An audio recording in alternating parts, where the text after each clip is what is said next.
It's just beautiful day in the United States, and depending on where you are, it's either rainy, overcast, or we're definitely solving our drought problem.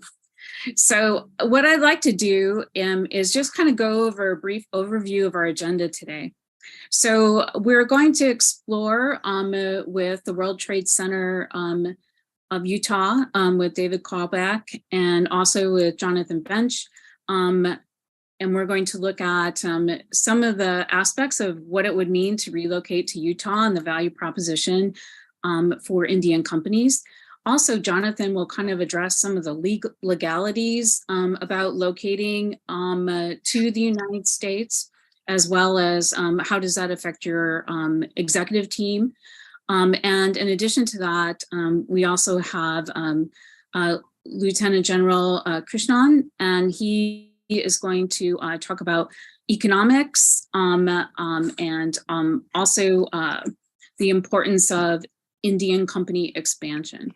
So before I hand it off to Guru, I'd like to show you a video that we have just completed, and give you a little bit more background about Indus International Research Foundation and truly what we are all about. Indus International Research Foundation is a global think tank with its physical presence in India and USA. It is a global network of scholars, professionals, and veterans based in various countries. The foundation focuses primarily on international relations, Indian heritage, political economy, and security studies. While the uniqueness of IRF India lies in the fact that it seeks solutions to national and international problems through the prism of philosophy and civil IRF Americas is committed to act as a bridge between the people, academics, enterprise, and businesses of the two democracies to join hands for a better world and a better tomorrow. It also tries to bring the people of two countries together. True to its motto, the IRF aims to provide forum to the voices from all quarters, geographies, and gender who question dominant narratives. It is this plurality of thought, so unique to Indian tradition, that IRF seeks to carry abroad, while simultaneously bringing contemporary global debates to India. If mankind is to survive as a civil society, there is no alternative other than to share the resources of the universe equitably for the benefit of all. IRF believes in the Indian wisdom contained in Vedas that says, nature is the sole owner of all the treasure of this universe, and there is enough for everyone. So that gives you a little bit of perspective when it comes to how Indus research is leveraging the millions of years of ancient philosophy to kind of live their life and help spread that between the two democracies. So with that, Guru, I'm going to hand it off to you. Thank you, Mary. Good morning, everyone in the US, and good evening in India. And it's time for me to bring in Colonel Vijay, the founding president of Indus International Research Foundation. And he needs no introduction. Colonel Vijay is a multifaceted personality. For those of you who are meeting him for the first time, especially folks from US, Colonel Vijay has had an exemplary background, is a rare combination of academics, military leadership, and several other feathers to his cap. It's hard to do justice to his profile in one Zoom meeting. We should have a separate Zoom call for a discussion of his profile. So I'll bring in Colonel Vijay. Please welcome and share your thoughts on the first webinar in 2023 from IRF. Guru, first of all, am I audible? You're audible, yes. Okay. Good evening, ladies and gentlemen. And good morning to all our friends in the US. On behalf of IRF, I welcome you all to this webinar and wish you all a very happy new year. I extend my warm invitation to our special guests, both from the US and India. At the outset, my apologies. I'm not visible on the camera. There's some problem of bandwidth. Hopefully, you're all looking good, and I wish I could show myself as good. Unfortunately, there's a little bandwidth problem. I'll try and fix it soon. I also welcome Lieutenant General S.R. Iyengar in case he joined us. He's been a great inspiration, and he's the one who sowed the seeds of starting the think tank. So he's a very respected figure in Indian military circles. He has been commandant of National Defense College, and he's a great motivator. And if time permitting, I'll request Guru at the end to get his views on this webinar. Now, I begin on a note of a word of caution. We are no doubt the world's oldest and largest democracies, but we are also two sovereign and independent nations guided by our philosophies and beliefs. Whereas US governance is based on law and justice, in India it's guided by laws based on ethos and customs. When two entities collaborate, it's imperative that they both benefit mutually. It has to be on the win-win principle. Indo-US collaboration is a vast canvas. Some of the areas where there's great potential are trade, defense, space, education, agriculture, industries, and health. I can go on. The list can be endless.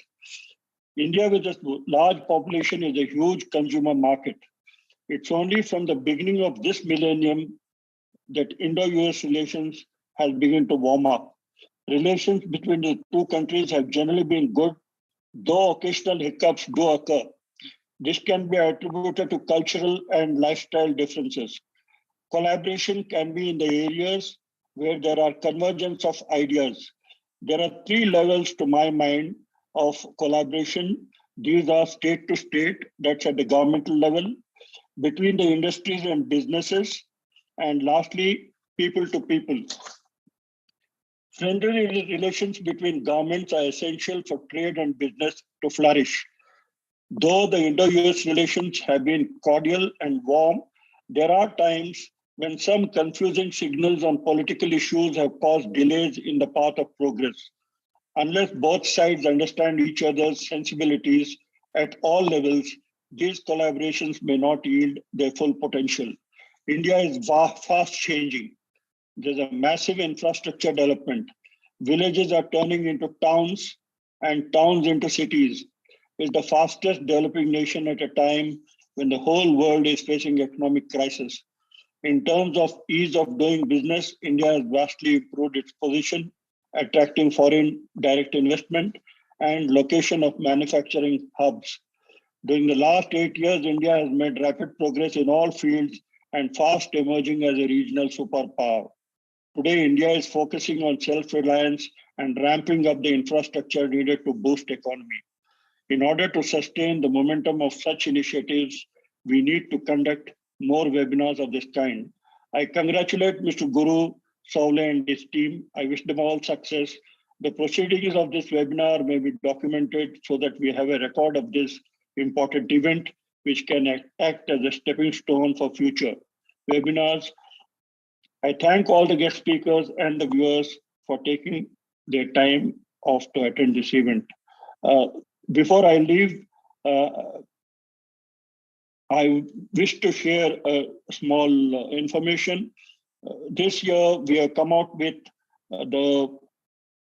very soon, our first yearbook is about to be released, and it has articles from one of the finest minds on geopolitics, strategy, foreign relations, and so on. And the initial reaction and response to this has been very encouraging. Please share this. Very shortly, we'll be putting it out on our website. I once again thank you all for taking your Sunday off. Some people, your Sunday has just started. We in India are at, it's not Sunday. It's almost the Monday evening today. So I wish you all the best. And thank you very much once again, Guru and his team, for inviting me to give this inaugural address. Thank you so much.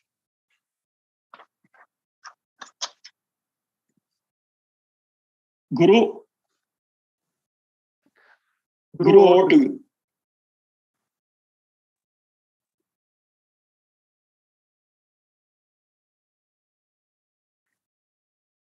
Guru, you're muted.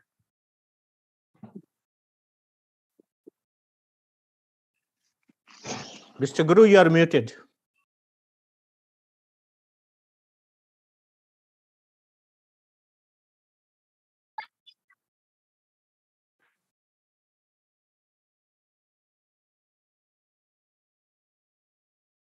Guru, please unmute yourself.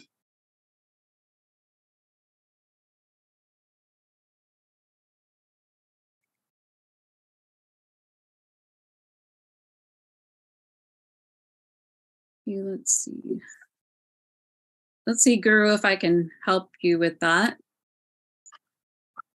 While we're fixing that, I'd like to take a moment to interview David Carlbach. He is the Chief Operating Officer and the Managing Director for the World Trade Center in Utah. He is leading Utah and building Utah's capacity for international expansion, and they have been extremely successful in attracting companies to Utah. Utah, I have to tell you, I've been there myself. It's absolutely a breathtaking state. And the people are kind and wonderful, and it's a wonderful and safe place. They have great education, school system. And David is taking the lead and spreading that message about World Trade Center Utah and its ability to help businesses expand and be successful. With that, David, I'm handing it off to you. ML, thank you very much for those kind words. I just tried to do a screen share. Can you confirm that you see? Yes. See my. Yep. I'm gonna put it in. Whoops! Hold on a second. I'm gonna put it in presentation mode here for a second, and then we'll be ready to go. All right. Yes. Well, thank you very much for those kind words, and thank you, Guru and IRF, for organizing this event. It's exactly the kind of event that I and we as World Trade Center want to join. And thank you all, the audience. I think most of you are in India, and so it's evening for you, and you're making time to listen to me to talk about my home state. And I really appreciate that. It's the kind of opportunity, like I said, that we really cherish. I also want to say before I get going, I've worked with India and Indians for years. I was an executive at Goldman Sachs and one of the early, if you will, adopters of India as a site to support Goldman's business. I was working in Hyderabad and then in Bangalore as early as 2002 at the very beginning of the business process outsourcing wave in India, and was a close partner to my colleagues, my Goldman Sachs colleagues in Bangalore over the last 2 decades. And in any case, it was a great experience, and I'm a huge fan. But I'm also a fan of my state, the state of Utah. And in fact, at Goldman, we work extremely collaboratively, being 11 and a half hours apart. We kind of passed the book around the globe, often from India to Utah and Utah back to India. And it was a great partnership at Goldman. And I think is something hopefully many of you will consider. So where is Utah? We're right there in the middle of the West. And we're going to say more about that. But it, as ML said, is a great state for lots of reasons. And I'm going to get into that. One of which is that we're so centrally located in the Western United States. And so with easy access to Denver, LA, San Francisco, Seattle, West Coast ports, Oakland, Long Beach, et cetera. All right, I'm going to get into details now. As ML suggested, Utah is a very strong state. I'd like to say it's probably the greatest state in the United States that many of you has never heard of. We get accolades for all kinds of things. Many of them are listed, or several of them are listed here. We often are ranked to have the best economy, to have some of the cities with the best performance, to be a standout in entrepreneurship. We also have the lowest income gap For example, coming out of COVID-19, we're the first state to show growth again. We have some of the fastest broadband speeds in the Western U.S. and on and on and on. Big headline is Utah is a great state for doing business in the United States. And if a company is not considering it, they're really missing an opportunity. A little bit more about the state. I already showed you where it is in the bigger map. Here it is. It's dominated by the Rocky Mountains and the Great Salt Lake, which add to its natural beauty. While it's a relatively large state, it's got a relatively small population, especially by Indian standards. We have 3.3 million people.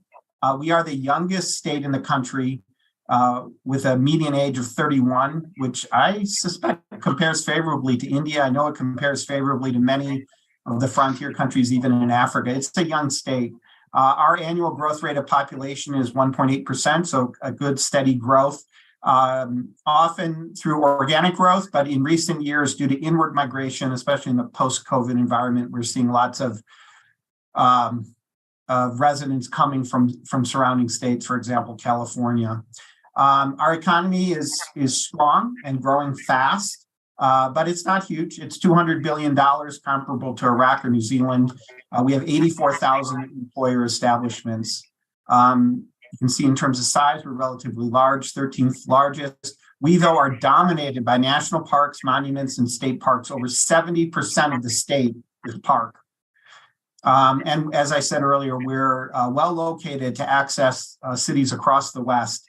We're 800 miles from San Francisco, 700 miles from LA, 500 miles from Denver. And while you might want to be located in a capital like that or a major city like that, of course, that means you're going to have to access other markets, travel further. We think we're well positioned. If you don't need to be in the primary market, we have great access to many markets. And we're going to say more about transportation in a second. In terms of culture, our motto is the Beehive State, industrious like bees. We're also home to the Church of Jesus Christ of Latter-day Saints. 62% of the state are members of that religion, and it has many characteristics, one of which, though, is that many members of that faith travel abroad. And so it's an extremely tolerant and welcoming state, very experienced, used to, even interested in engaging with the world. We're home to the greatest snow on earth, with huge amounts of powder snow in the mountains within 30 to 40 minutes of downtown Salt Lake City. And there are over 120 languages spoken in Utah, indeed, because so many church members travel when they graduate from high school. They travel for 2 years and they learn the local language where they're acting as a missionary. As I said, we're centrally located in the West. We call it the crossroads of the West. You can see what that means in terms of trucking, what you can access within 11 hours, within 22 hours. What you don't see so clearly here, but it's in the orange lines, is we're also at the crossroads in terms of two major highways. I-80, which goes east to west from New Jersey out to San Francisco, and I-15, which goes from Canada down to Mexico. They both intersect within 5 miles of where I'm sitting. Same thing's true with the railroads. This is where historically the Golden Spike was laid, connecting the East with the West railroads back in the 1870s, 60s, whenever that was. The Golden Spike was in Utah within an hour of where I'm sitting. And we still are at the crossroads of two major railroads. Northern Burlington goes north-south from Canada to Mexico, and then the Union Pacific goes east-west, again, like the highway from San Francisco out to the East Coast. And they all intersect right here in Utah. So excellent connectivity. Oh, and then finally, we have an airport, brand new, the newest international airport in the U.S. It's a Delta hub. It's, again, 5-6 miles from downtown. Fantastic new airport, $4 billion development. And it's one of Delta's favorite, maybe its favorite hub by all accounts, and good international connectivity as well, and growing with tons of new gates and potential for growth for 20, 30 years. the way they designed the site. So excellent connectivity here in Utah. Strength, I already mentioned this, very strong population growth, often fastest growing state in the country from a population perspective, certainly in the top quintile. And the same thing with the GDP. Strong growth, it varies from, depending on the time period that you're looking at, but consistently among the fastest growing states economically as well from a GDP perspective. Cost of living in Utah is reasonable. It's not the cheapest state in the country or the cheapest city, but it's far from the most expensive. As I said, was an executive at Goldman Sachs. I brought Goldman Sachs to Utah. Utah is now the second largest site for Goldman Sachs. In fact, that's the Goldman Sachs building there in the middle of that picture. It's the second largest site for Goldman Sachs in the US, fourth in the world. And we studied Salt Lake City multiple times. And the best framing of Salt Lake in terms of our thinking at Goldman was that it was the site where we got the best bang for the buck. Again, wasn't the cheapest, but very high quality workforce at a reasonable price. So kind of growth at a reasonable price, best bang for the buck. That's how to think about the cost structure in Utah. We're also leaders in innovation. I mean, a few things, consistently ranked among the best. You can see here, for example, the Milken Institute ranked us in the top tier, number 6 in the state for technology and science. Kind of at the core of that is the University of Utah. Again, not the biggest research institution in the US, but ranks 51st with $600 million in federal funding for research. To put that in context, I think the University of Michigan or Johns Hopkins leads that, and they're over $1 billion, like 1.4, 1.5 billion. So, bigger, but same order of magnitude. But where we really shine is in terms of commercialization. You can see here we were ranked first in technology venture by the Milken Institute in 2017. 82% of our startups from the University of Utah survived 10 years versus a national average of 55%, so high quality startups. We also have a high ratio of startups to invention disclosures. A bit of an inside baseball type analysis, but 6% of the startups in Utah, 6% of the inventions disclosed turn into startups, and that's twice the national average. So, lots of kind of indicators of the innovation potential here in Utah, very consistent with our culture and our state motto of industry. We also have a strong source of capital. This is a point of pride for leaders in the state. This was not the case 20 years ago, but there's been steady growth in our venture capital community.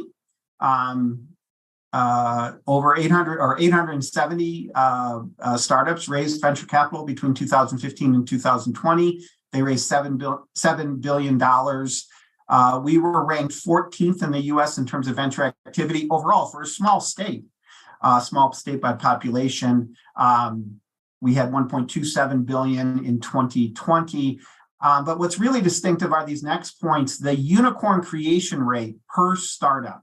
So the rate at which a startup turns into an over $1 billion company. We were first in the US, and our growth rate for unicorns is also first in the US. And the number of unicorns per capita in the US is 4th in the US. So unicorns may be generally hard to find, but in Utah, they're relatively prevalent. And again, another really strong kind of marker of what makes or why we say Utah is such an innovative state. In terms of venture capital dollars invested as a percent of GDP, we're 4th in the US. So not big in absolute terms, but in terms of relative terms and in terms of quality, very, very high. We are also the most diverse state in terms of our economy in the country. And diverse here means how well do we match the overall mix of industries in the US. Some states are more dependent on one industry or another. Utah's is the most balanced, the most diverse in that sense. And we have strong target industries across many that I'm sure resonate and are significant to the audience today. aerospace and defense, life sciences, financial services. I already mentioned Goldman Sachs making it their second largest home in the U.S. Infotech, energy, advanced manufacturing, outdoor products and recreation, and tourism and film. All significant, all, if interesting to you in the audience, worth exploring with me, I hope. I just did, home to industry leaders. I just flash a few names here. Major IT employers, aerospace, financial services, and life science companies. There are many, I hope, recognizable names here, but it is, make no mistake about it, an economy based on small business, small and medium-sized businesses. And so it's still an economy where if you're a small or medium-sized business and you want to get some attention, some love, some access, I think you can do it better here than in most states because of our size and because of the importance of small and medium enterprises to the Utah economy. I just did a small deep dive on aerospace and defense just to give a little bit more color. I know that's an important industry and one we're working with Guru on for a specific member of the Indian aerospace and defense community. We are home to companies like Boeing, Northrop Grumman, L3 Harris, Parker Hannifin, Hexcel, and many others. Utah is one of 6 defense manufacturing communities in the U.S. named by the Department of Defense. The importance of this industry goes all the way back to the 1950s in the creation of composite materials at ATK Aerospace for the early strategic missile program.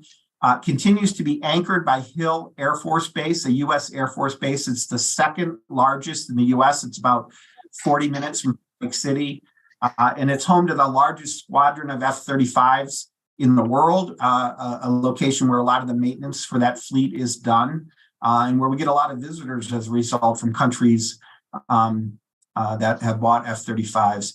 And, you know, just on a different kind of dimension to the industry, we also are home to Space Dynamics Lab.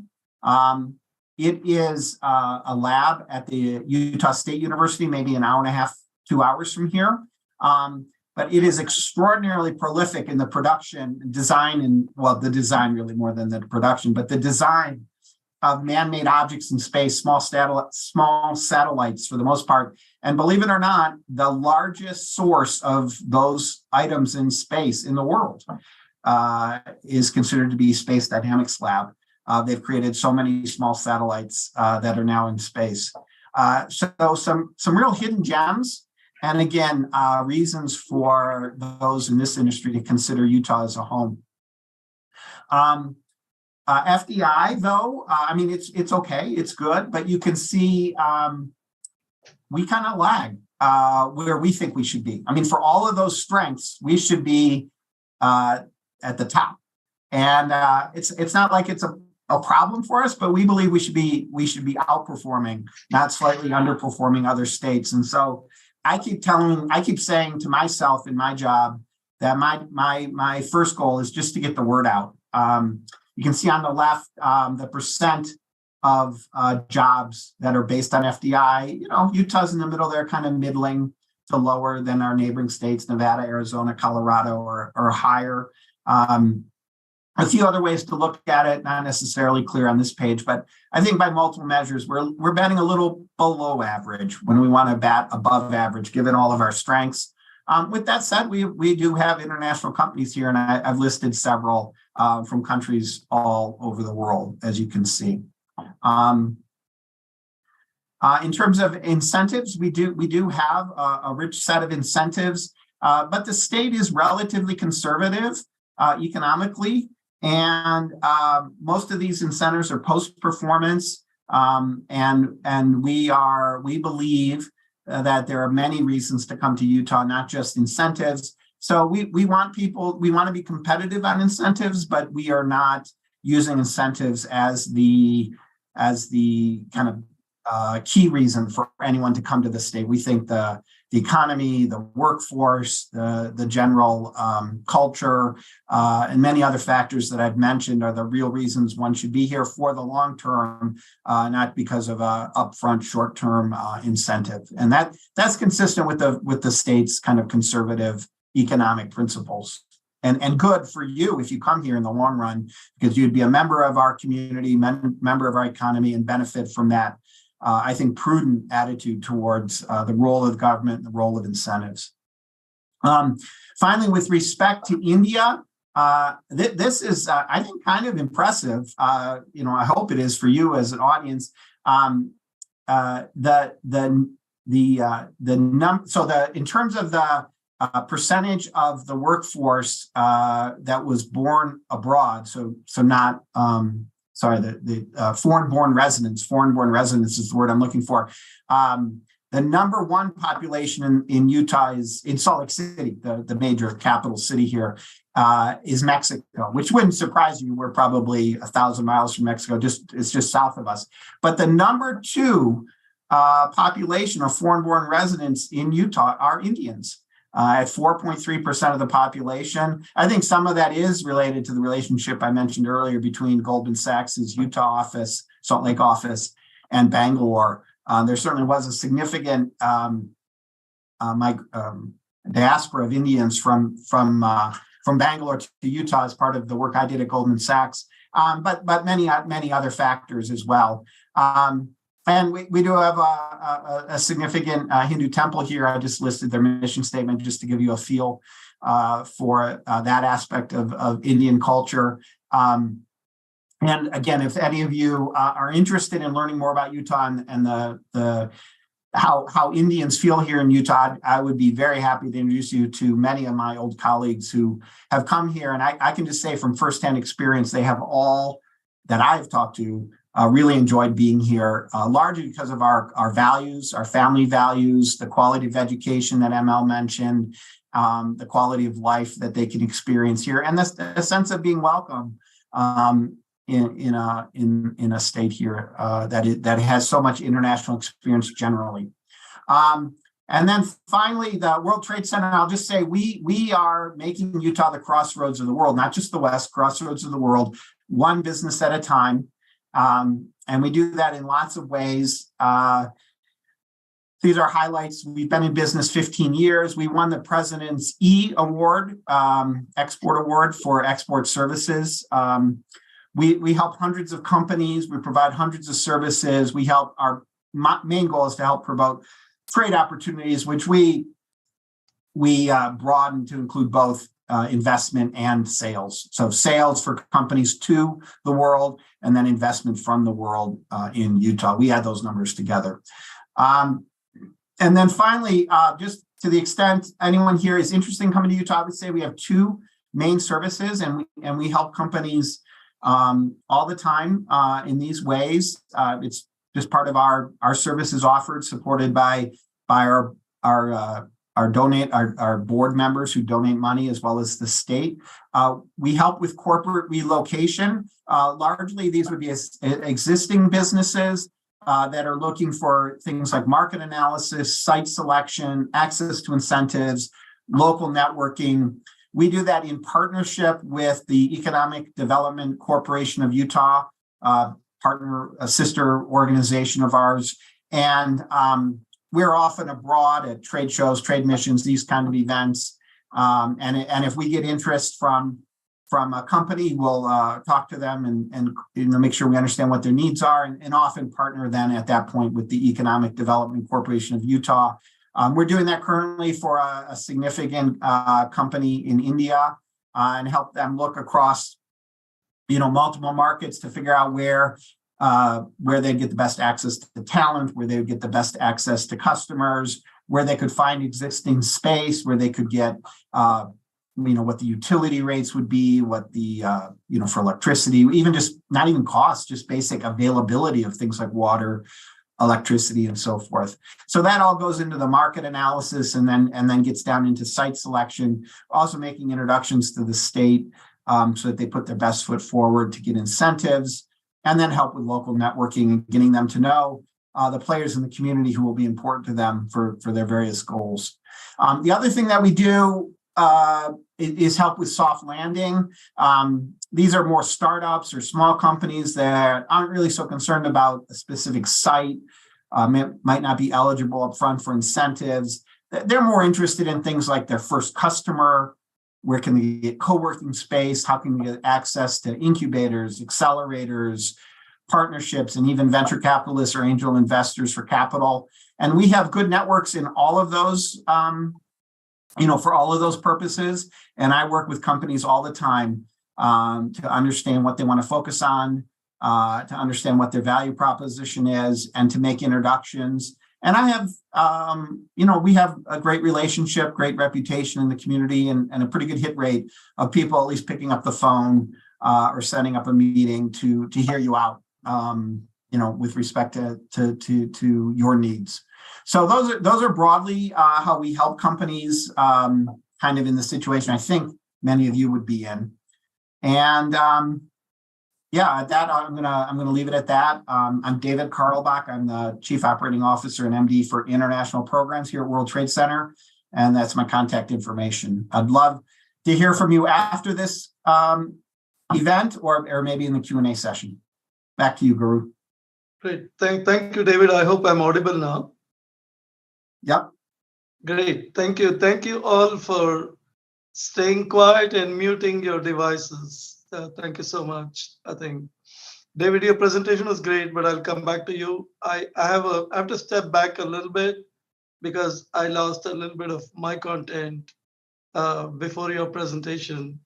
But before I get back to the continuity of the seminar, I wanted to welcome Air Marshal Baladitya and also Air Marshal Bapat. Thank you for joining us.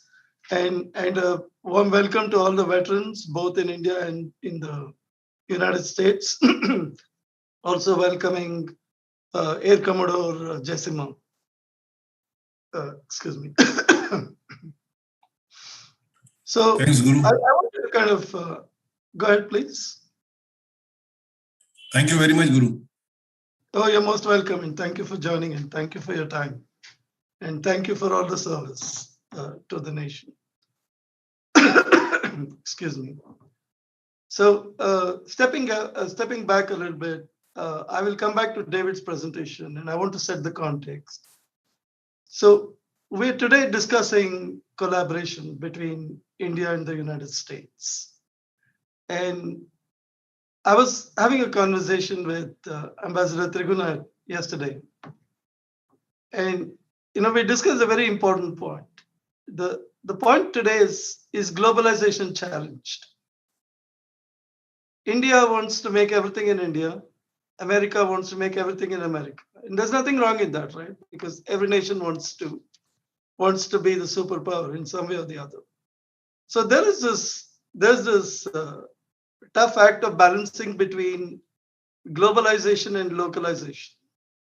And I think that is a challenge for 2023.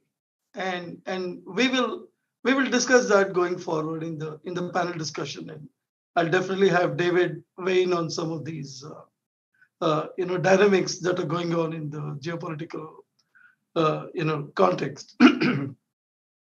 At the same time, what we heard from David about Utah gives us a good ground level view of what possibilities exist for collaboration. Now, when we talk of collaboration at a macro level, at the government level, sectoral level, we can talk global statistics, which are read out by CNN and Fox News and NDTV all the time. I'm trying to get this discussion in the next 60 to 80 minutes to a point where we take away some actionable items, where as a think tank, we can facilitate some collaboration at some level and create a path for that. And that's really what I'm excited about, having people like David and Jonathan and General Krishnan speaking to us today, and we will get back to the core of the topic. So in terms of themes, we have two themes today. The high-level theme is about collaboration between the two nations. And the sub-theme is, as a think tank, how do we play a role in facilitating, in bringing both countries together, and bringing people together, and in bringing business and trade together, right? And we have some examples, and you'll hear a lot going forward. And I'll also take a minute just quickly to introduce David. He's got a terrific profile. I know he's done his presentation, but I can't resist the temptation of talking about David Carlback. I met him recently in Utah, and he's very inspiring. As he said, he's the Chief Operating Officer and Managing Director International Programs for World Trade Center Utah.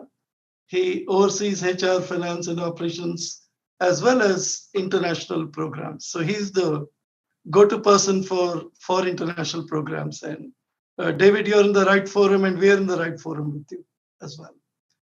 And he was previously managing director of Goldman Sachs. And he's also got phenomenal experience in Asian countries. He's played a big role in setting up Goldman Sachs in Asia, including Bangalore, David. And he's also handled wealth management, change management, etc. And he really put Goldman Sachs on the map in Utah. And I'm sure thousands of people are thanking you for the employment that they got because you took the leadership. And thank you for that. And he was also a management consultant in his earlier life.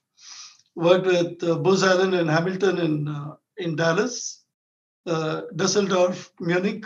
I'm not sure if I'm pronouncing it right, and New York. He's also been an entrepreneur. He's an honors graduate from Chicago Booth School of Business and the University of Michigan. And he is fluent in English and German, has 3 children, and is happily helping companies move globally and to Utah, in Utah.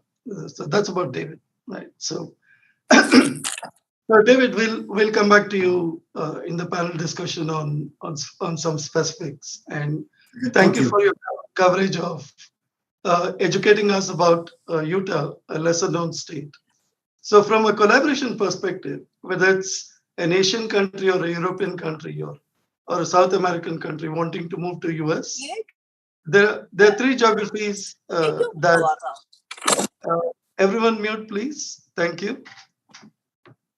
So the 3 geographies that come to everybody's mind. Let me. No. Why would this be open? Can everybody?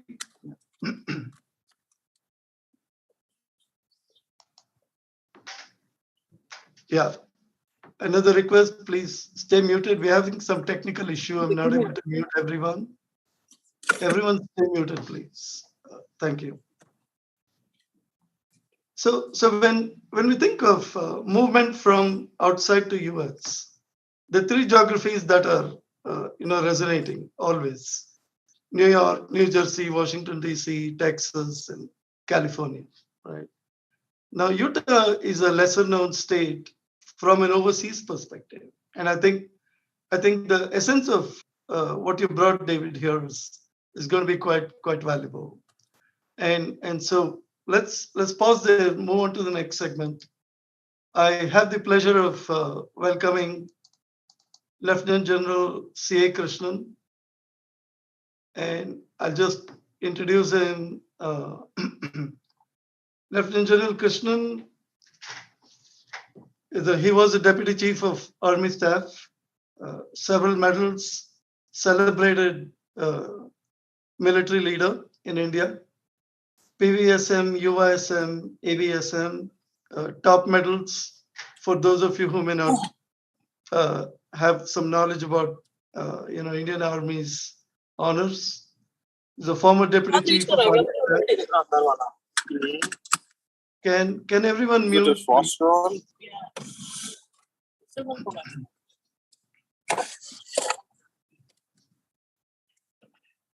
He's a postgraduate in Defense Studies and MPhil in Strategic Affairs and Defense Management. He's also a postgraduate diploma in Human Rights Laws from Bangalore and a postgraduate in journalism. It's a great combination of. I'm so sorry. Let me try to mute all. There's an iPhone 12 that needs to be muted. Yeah. Sorry for the interruption, everyone. And you'll be greatly helping us if all of you can stay muted. Really appreciate it. And so General Krishnan is a great combination of military leadership, journalism, and his vast knowledge in several sectors, including rare earths and minerals. That's diversity, and that's amazing. His 4 decades of operational experience across high altitude, remote areas of Ladakh, Arunachal Pradesh, and Siachen Glacier, and vast experience in combating terrorism. And he oversaw Army's macro-level human resource management as the Director General of Manpower Planning and Person Services. He was also responsible for perspective planning, capital acquisition programs, and financial planning of the Indian Army. And it's so much of diversity there, from from finance to HR to combating terrorism and journalism and continuing education. The profile is simply amazing. Even as I read further, of course, he's widely traveled, he's represented India in several delegations overseas. He's been on the board of 2 major Indian public sector companies. I'm sure most of us from India know these companies, Bharat Dynamics and Bharat Electronics. And he's a regular speaker on geopolitics, energy security, mineral security. General Krishnan, welcome. Thank you for being here. It's our honor to have you with us. Thank you very much, Guru. Am I audible? You are audible. Thank you.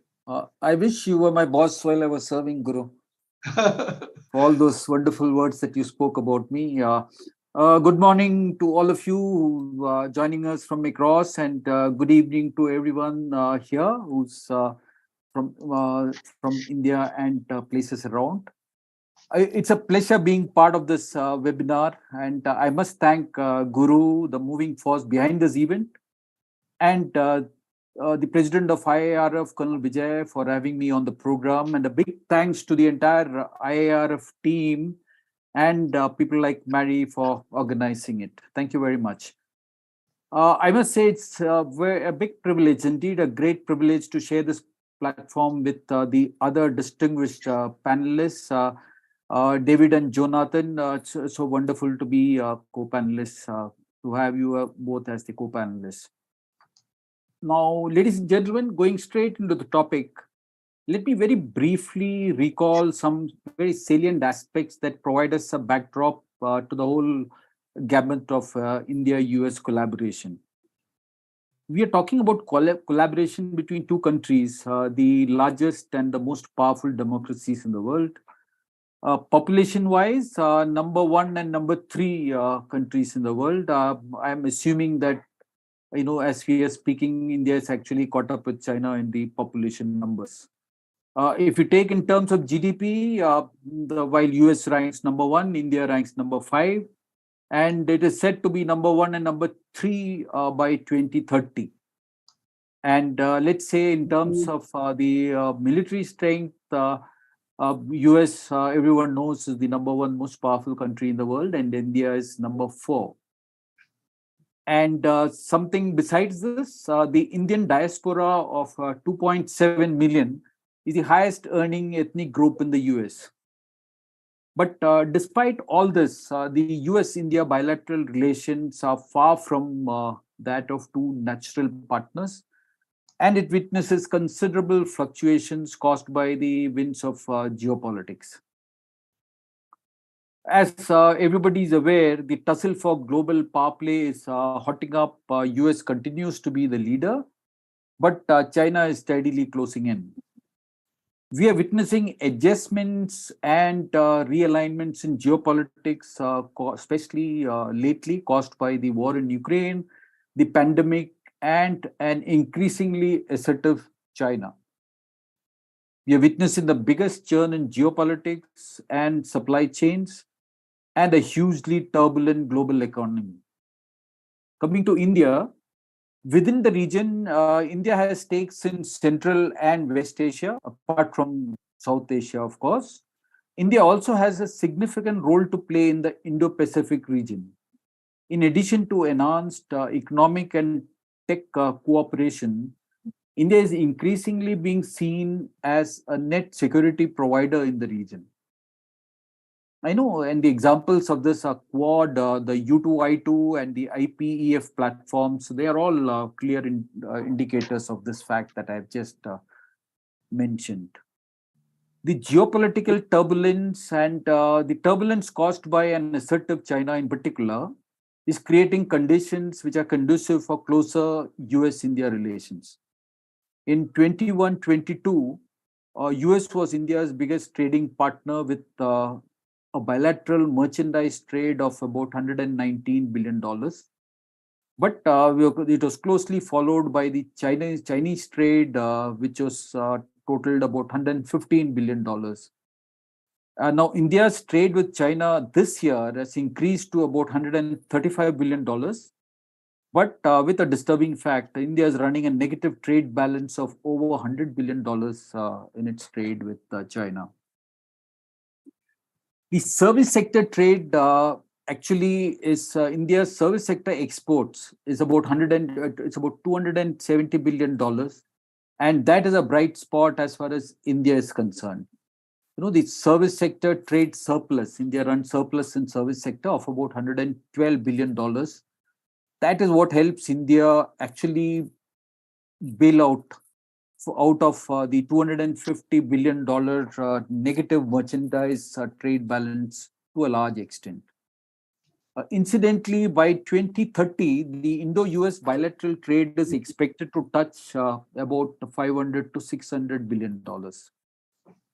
Now, India's economic growth aspirations and our journey towards a $5 trillion and beyond economy assumes a steady growth in all sectors of economy.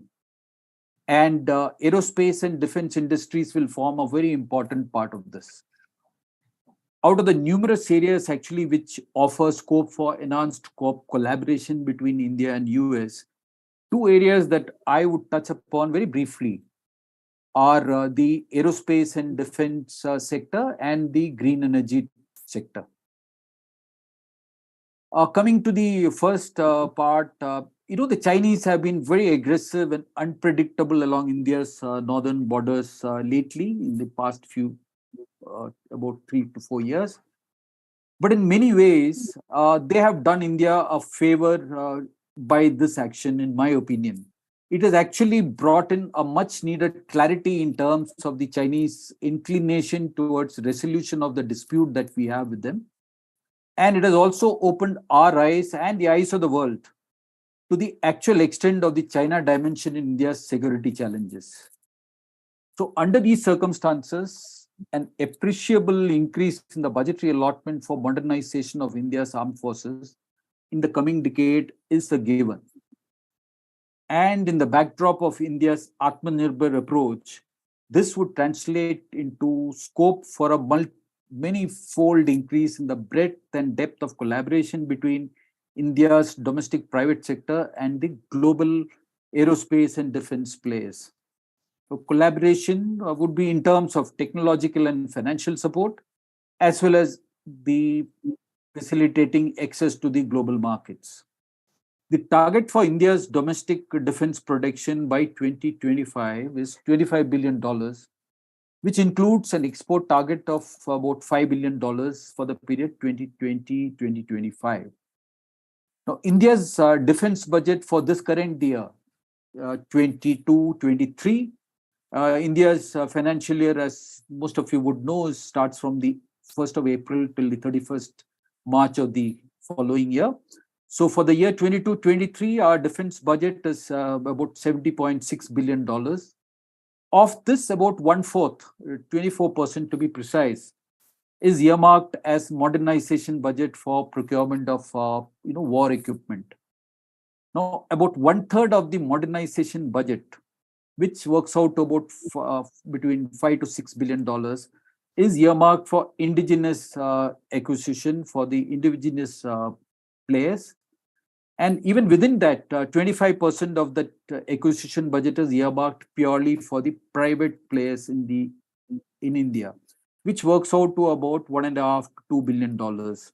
Now, these figures will only go up considerably in the years ahead. India needs to be very realistic in our aspiration for giving a boost to our domestic defense industry. We have to be very realistic in our approach, particularly towards selection of partners and the route to follow. In this context, when we look around, there is something that I would like to highlight. The top 5 global defense industries are all US entities. In the top 10 global aerospace and defense industries, 6 of them are the US entities, 3 are Chinese, and there is one UK company. And if you take the top 100 global aerospace and defense entities, 46 of them are American companies. So from every perspective, the aerospace and defense sector provides a huge scope for Indo-US collaboration. India and US must make full use of the prevailing conducive environment for collaboration and make it a win-win proposition. It's actually a ready-made environment for fostering collaboration between the two countries, particularly in the aerospace and defense sector. India, on its part, needs to enhance its value as a partner in terms of appropriately skilling human resource, manufacturing and services infrastructure, enabling policies, efficient institutions, reliability, etc. US, on its part, while appreciating the immense scope for a strong US-India partnership, must also needs to bear in mind some of the political and legal impediments in a sister democracy like India. And for the US, I must also say that India is not just another buyer of military hardware. It's a partnership which has the potential with huge long-term benefits for both sides, not only in the aerospace and defense sector, in any sector that we may take. So having said that, I must point out that a lot of spade work has been done to facilitate, or in other words, to lay the foundation for a close Indo-US cooperation and collaboration in the A&D sector. These include, the agreements such as the first one I would bring out is a basic exchange and cooperation agreement for geospatial intelligence, which is called BECA. And then we have the logistics exchange memorandum agreement, which is commonly known in the A&D circles as the LEMOA, and the communication compatibility and security agreement, which is COMCASA. Now, together, what these agreements have done is they have provided a very firm foundation for a strong long-term Indo-US collaboration, particularly in aerospace and defense. Now, going further, I must highlight here, especially for the benefit of those who have joined us from the US, Indian government has made considerable progress in opening up defense industries to domestic private sector and to facilitate FDI into the sector. And the examples are new procurement categories for aerospace and defense, such as Buy Indian, the indigenous design, development and manufacturing category, Buy Global but manufacture in India category, strategic partnership model, that's another category, and also we have a newly introduced category which permits leasing of equipment. Now, India also has IDEX, which is the Innovation for Defense Excellence, as a platform for startups, to facilitate startups. A 70% self-reliance target in weaponry by 2027. Introduction of Green Channel Status Policy, which permits a great deal of self-certification. Also, relaxation of licensing norms. A lot of you may be interested. This actually provides FDI for new licensees up to 75% through the automatic route, and in excess of 74% under the government route. there is provision for existing licensees also for FDI infusion up to 49%. There is a list of items some under import ban, and the MOD has indicated that during the next 5 to 7 years, potential orders worth almost $57 billion is likely to be available for the domestic A&D industry. Now, in addition, we also have introduction of policy on exchange rate variation, positive indigenization list, separate head for domestic procurement, and setting up of defense corridors. The wish list naturally includes a lot more. The first and the foremost thing is that every defense private sector player in India says that you facilitate production by placing orders. That has been something which is wanting, but then maybe we could discuss at the end. There is certainly a way out, and placing orders cannot be the start point for an industry to start, especially for a startup. Funding of R&D, there is a great deal that needs to be done within India. Encourage and facilitate domestic players to acquire established aerospace and defense companies elsewhere in the world. And also there is scope for extending what is called the PLI scheme. There is a production-linked incentive schemes that the government has given to certain sectors. There is scope for extending this into the defense industry as well as also. And I expect this to come soon. Let me also list out some specific segments which offer great opportunities for collaboration in the A&D sector. The list is indeed very, very long, but I'm only mentioning just a handful. Here, the first thing that comes to my mind is the scope for establishing MRO facilities in India to serve global clients. India has everything in it to become a huge MRO hub for the world, especially for aircrafts, ships, and major systems. The other things which come to my mind are simulators, immense scope for simulators, especially for a huge army like India, which operates from deserts to the glaciers to the high altitude mountains, and covering such a huge coastline, which in excess of 7,500 kilometers. The scope for simulators is really immense. So is the case with ammunition. Considering the huge quantity of ammunition that is stocked and the imperative need for turnover implies that there is a constant need for supply of a huge inventory of ammunition. Other things are all-terrain vehicles, exoskeletons, innovative smart solutions for fighting in the mountains, artificial intelligence applications, cyber, robotics, UAVs, surveillance devices. Like I said, I just listed out a handful only of the huge list. Now, at this point, I must say a word about Quad in this context. In the critical rare earth segment, Quad has the potential within its members to establish the entire rare earth supply chain.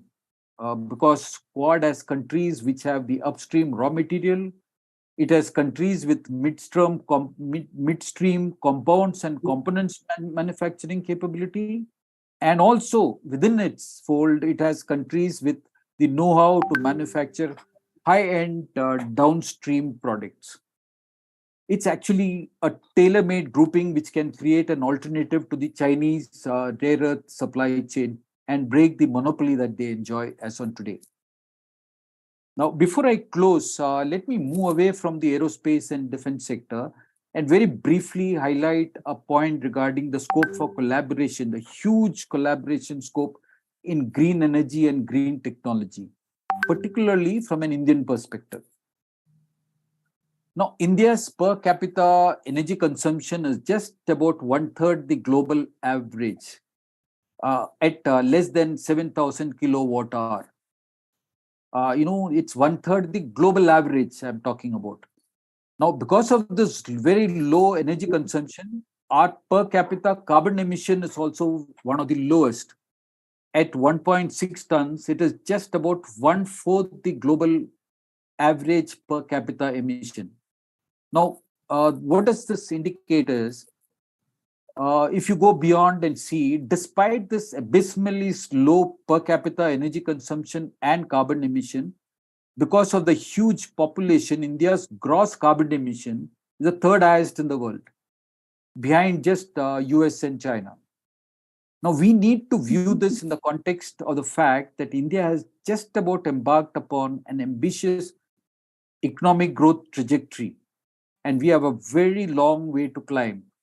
And this will be one of our biggest dilemmas as we go forward. India's huge developmental aspirations will have to be met with a very low carbon footprint.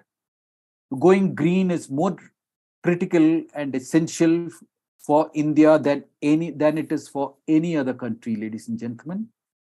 Therefore, I will close by saying that apart solar, wind, waste to energy route, green hydrogen, recycling industry, etc., along with the aerospace and defense industries, will probably be the biggest bundle of opportunities that will unfold as India moves forward.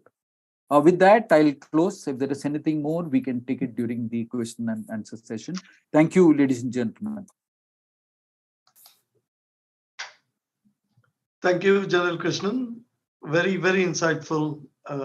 The focus on aerospace and defense was so well orchestrated, and we couldn't really get a better perspective than what you gave, both from US and India perspectives. And India's vision to get to a bilateral trade of 500 to 600 billion looks like it's realizable, considering US is the largest trading partner for India. And I know there is a lot happening in the aerospace and defense space already between India and US. And on the flip side, there's also significant investments from India into the US in terms of industry ventures and even education and so on and so forth. So, General Krishnan, we'll come back to you during the discussion, and thanks for your insight. A great presentation there. It's time for me to introduce Jonathan Bench, again a World Trade Center board member. He's the chair of Harris Bricken's corporate practice group, and he's an attorney, but he helps entrepreneurs, companies, and venture capital and private equity firms with international and domestic business transactions. So he's literally at a vantage point to facilitate collaboration, Asian countries moving to US and vice versa, and so on. He's an emerging legal expert in the fast-moving and complex Web3 ecosystem, including business and regulatory issues surrounding decentralized autonomous organizations, smart contracts, decentralized finance, cryptocurrencies, and non-fungible tokens, NFTs. And that's very impressive, David. You're really in the realm of emerging technologies, combining finance and legal domains together. That's awesome. And this is the most interesting part about Jonathan. From selling homegrown raspberries to window washing services to non-emergency medical transportation services, Jonathan understands entrepreneurial work from inside. In his spare time, he's often with his wife, Mary Ann, and their 5 lively children, exploring the beautiful Utah outdoors, practicing martial arts, so be careful with him. He can knock us out. Learning guitar, that's the musical element of Jonathan, and is now working on getting his Spanish to be as good as his Chinese. Jonathan, welcome. Over to you. Thank you, Guru. It's great to be here with General Krishnan and David and all of you respected guests. It's wonderful. I have to tell you a little anecdote while I'm getting my screen share up. When I grew up in the Midwest in Wisconsin and Central Midwest, and one of my best friends growing up is his name was Arjun Prathavadi Arjun, and his family moved to the U.S. when I think right before he was born. So absolutely wonderful to have an opportunity to share this. And I have a lot of good friends that I've developed over the years as well. And so I think on my, when Mary asked me for a quote, I said, from where I've sat, and I've done business with in and with China and Chinese people for over 20 years now. And my understanding of what I'm reading in the world and seeing in the world is that the US-India partnership is the most important relationship for the next decade. And that's me speaking personally, that's me speaking professionally. I have family members who were in the US military, and I see I second everything that's been said today about opportunities and also understanding where each country is coming from. And our responsibilities to collaborate to spread democracy and to really make the world a better, safer, more fair place for everyone. So let me see if I can. It's always a screen sharing. Let me see if I can get full screen, because it's always there we go. It's always the challenge to get this up on my full screen. It's my one limitation here. Let me see if that goes where I want it to. There we go. Okay. So I'll give you a little bit of a roadmap, and I've got to hide this now so I can see everything. Sorry, everyone. Let me see if I can move this around. Hide the video panel. There we go. Okay. So in my experience, I spend a lot of time helping U.S. companies go abroad. I help a lot of international companies come to the U.S. So in this vantage point, I have dozens of conversations a year with companies that are exploring the greater geopolitical environment, greater business environment, and from my vantage point here in the U.S., which is a desirable country for investment and for opportunities for people to come and be here and live here, I have a very interesting perspective, and I forget sometimes that not everyone has this perspective. So I wanted to share with you a little bit how to understand the U.S. as a market itself, understand investment in the U.S. and what that looks like. So this is very U.S. centric. I'm not going to. I'm happy to speak on China matters if anyone has questions about what's going on in China or how that's going to impact global relations. But this is a U.S. focused presentation, so I will keep it on the U.S. side. So moving forward, a lot of people will look at the U.S. map and try to understand, and it is very mystifying to some extent that the U.S. has 50 different states. Every state has its own smaller legal system with a federal overlay, although I know that is common in India as well, so not as unfamiliar to you. When I have questions from individuals about where do we go in the U.S., or should we set up as a Delaware company, or I've heard Wyoming is a good alternative, or Nevada, or should I go in any of these? Should I focus on kind of friendly state regulations, Delaware, Wyoming, Nevada, or should I look at Utah, or should I look at population centers, right? We have New York and Illinois and Florida and Texas and California, where we have a large diaspora. We have large market sizes, we have employees, we're close to the coastal shipping ports. And I think David's done a great job of explaining why Utah has done a good job of leveraging its outdoor resources, its work ethic, and certainly its proximity to the coast and understanding of what makes Utah special. We are a small state, but I think that our work ethic and our willingness and kind of our ethos of engaging with the world is it runs very deep. That's why I've spent 20 years learning Chinese. That's why my children are in Chinese immersion school. That's why I'm learning Spanish as well, because we feel a responsibility and an obligation, and really for me it's an interest in making sure that I understand as best I can what makes other nations special, what's the history of the country, of the people, what the desires are, and it makes me a better business lawyer to understand those motivating factors in my clients and in the nations where they want to do business. Going on, there we go. Just in case you're curious, I put this together for a prior presentation. It's always fun for me to look at and understand the most populous states in the U.S. and the languages that are spoken. And I won't go through this in depth, but you'll see some of the Indian dialects in all of these most populous nations. And as David mentioned, we have a good number of people of Indian descent in Utah as well. So the big questions about entering the US is, how do we come to the US?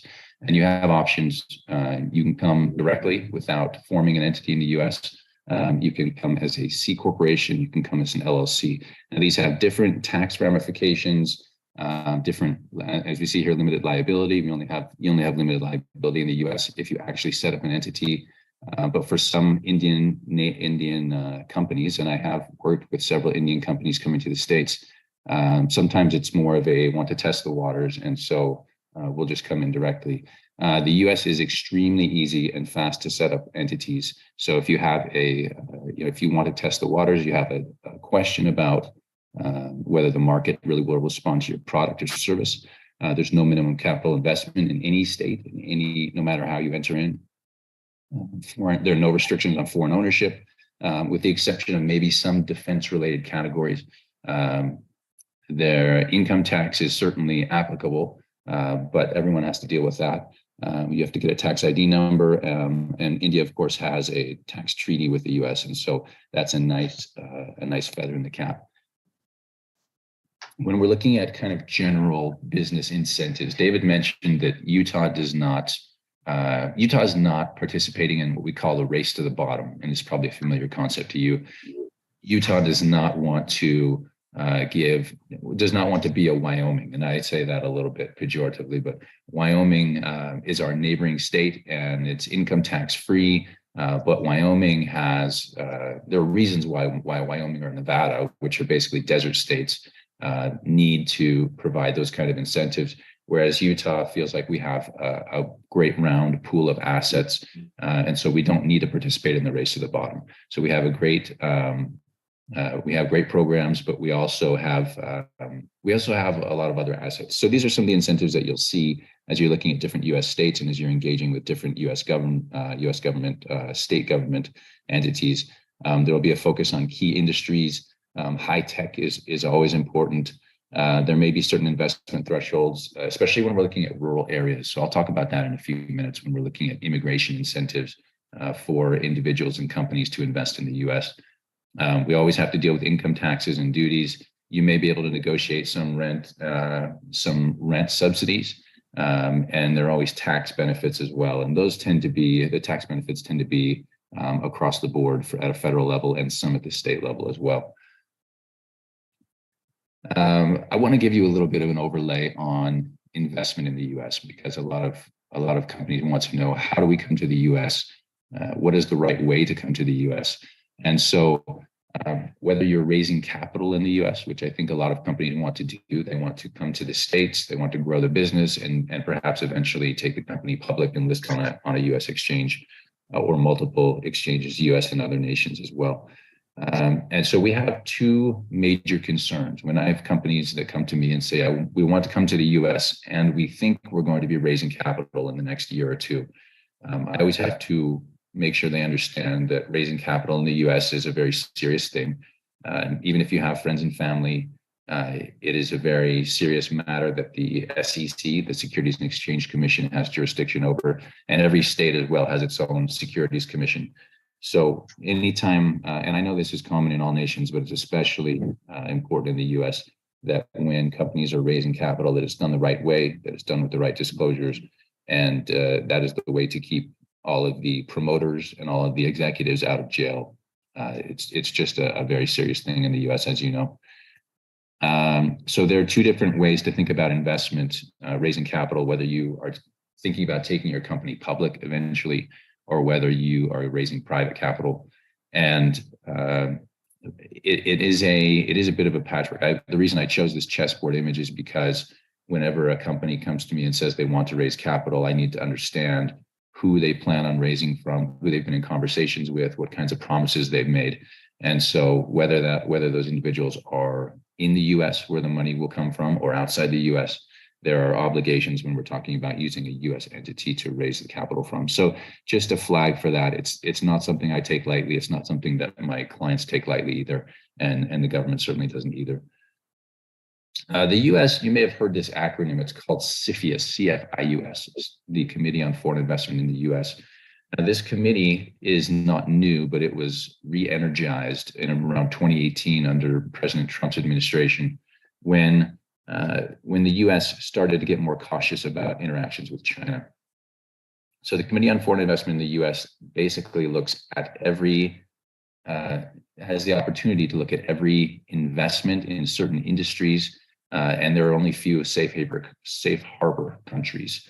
So the types of investments that matter to Committee on Foreign Investment in the U.S. And let me back up. I don't want to dive in too deep yet, but I'm trying to move quickly because I know we're all rushed for time. So in the U.S., every investment from outside the U.S. into the U.S. Needs to go through this type of analysis. Any business that's going to be doing any investment in the U.S., unless it's a greenfields investment, and even a greenfields investment, you have to look at the real estate location. But for all other investments in the U.S., whether it's a minority investment, this could be a passive or active investment. It could be an acquisition, could be a partial acquisition, full acquisition, venture capital, private equity.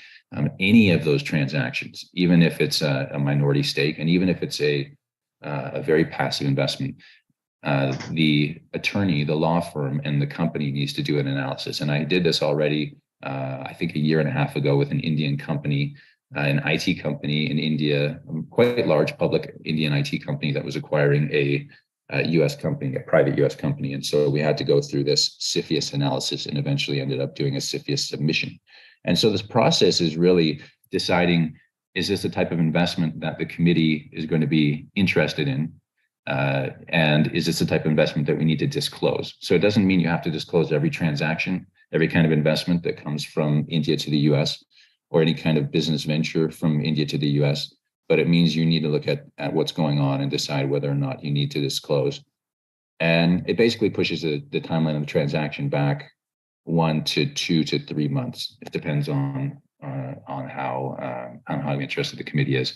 So we're looking at controlling interests, particularly important, even non-controlling interests, if there are other rights tied to it, like making board decisions.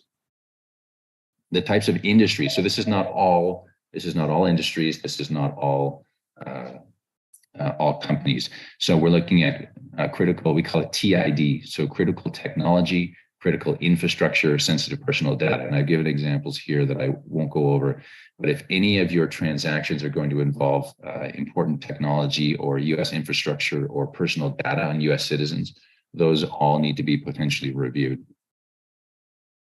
As I said, there are only a few safe harbor countries. This is the fourth bullet down. Only Canada, UK, Australia, New Zealand are currently safe harbor countries. India is not yet. That may be part of our ongoing collaboration where India can be blanket whitelisted for investments. And I would think that based on our proximity in terms of democracies and our alignments in the Pacific, that could be a possibility coming in the next few years. So that would make it easier. We have the potential for outbound US investment restrictions coming probably in 2023. And this has been in the news in the US, where it won't just be investments outside the US to the US, it's going to be US companies scrutinized for where they're investing. This happened with the passage of the Consolidated Appropriations Act of 2023, which was passed last month. And it basically, the president basically mandated the Department of Treasury and Commerce to determine what it would cost to establish an outbound investment screening program. And US Congress has been working on that as well. And this is mostly focused on national securities. Of course, we're all talking about China without necessarily mentioning China at every instance, but this is mainly focused on China. And certainly in India, you understand the ramifications for China flexing its might and growing, even though China has its more than its share of internal struggles as well. For the last few minutes, I want to talk about investments because when, as we know, there's a large Indian diaspora. There are a lot of individuals who want to know, how do I invest in the US? What if I come to live in the US for a while? Can I bring my family? And other things. So there are a lot of US visas available. I can't go over them in depth, but I have colleagues who are experts in this space. who can talk about the specific categories of visas, the timing, all the requirements. I can tell you that every year in March is the deadline for this. So right now is our busy season at the firm for clients who are asking these questions about how do we come to the US, how do we invest the money, what's the right way if we want to get a certain kind of residency, visa, or a green card. And these hinge on whether companies are going to be making active investments or passive investments. Typically, the active investment means that you'll be setting up a US subsidiary, and you'll be sending executives from India to the US, less complex for qualifications. And the EB-5 is the most common, more complex criteria, but there's a recent Reform and Integrity Act that I'm going to talk about on the next slide. So I'm going to use my friend Jayesh. This is a made-up, not a made-up name, of course, but a made-up profile. As a 37-year-old Indian citizen in Mumbai with 2 children, wife is also well-trained. He has undergraduate and graduate degrees in computer science, and worked for other companies, and then started his own company 5 years ago. So someone like Jayesh would be a good profile to consider if I want to come to the US or I want to invest in the US, what is the right way to do it? Because he will have multiple options. The first is the L1A, and this is where we'd be setting up a US subsidiary, sending some managers, and it could be himself if he is the owner and also a manager, sending himself and his family to the US to establish business relationships. It is a nice visa because it is clear criteria, and it allows dual intent, meaning that it can be converted from a working visa into a green card eventually. It includes that spouses and children can be in the country as well. The other one is the EB-5. EB-5 is the more passive investor program. The amount of investment used to be $500,000. It was just up to $800,000, new commercial enterprise. And it's especially focused on development in what we call the new commercial enterprises, and rural areas are very important. As you know, in India, the US is going to be focused on building infrastructure.